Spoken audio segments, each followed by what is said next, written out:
Stéphane, 28 ans aujourd'hui, chef de projet développement au réseau de chaleur et de froid IDEX depuis un peu plus d'un an.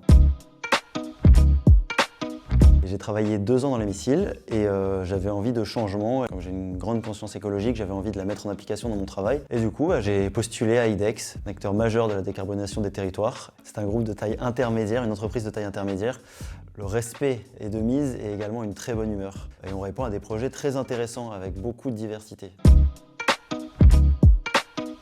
C'est Spider-Man. Le marteau. Dans mon quotidien, je réponds à des appels d'offres pour développer des projets de réseau de chaleur sur des agglomérations, des communes.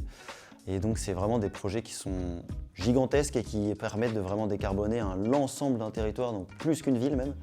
Et ça permet à beaucoup de riverains et d'habitants de ces villes de ne plus utiliser le gaz, de ne plus se chauffer au gaz et de ne plus avoir de l'eau chaude via du gaz, mais via des énergies qui sont plus propres comme de la géothermie, de la biomasse ou de la récupération de chaleur fatale. Quand on met des déchets à la poubelle et qu'il y a des camions poubelles qui passent par exemple dans Paris, ces camions poubelles vont ensuite dans ces usines de valorisation d'énergie décharger leur contenu et ensuite ce contenu est brûlé. La chaleur qui en émane va aux petits oiseaux, n'est pas utilisée très souvent et du coup il peut y avoir une vraie synergie entre nos réseaux de chaleur et de froid qui ont besoin de chaleur pour chauffer l'eau et l'apporter aux habitants et ces UVE qui brûlent des déchets. Et donc parfois on utilise cette chaleur qui est perdue initialement pour faire passer nos réseaux dedans et chauffer l'eau et l'apporter ensuite aux habitants.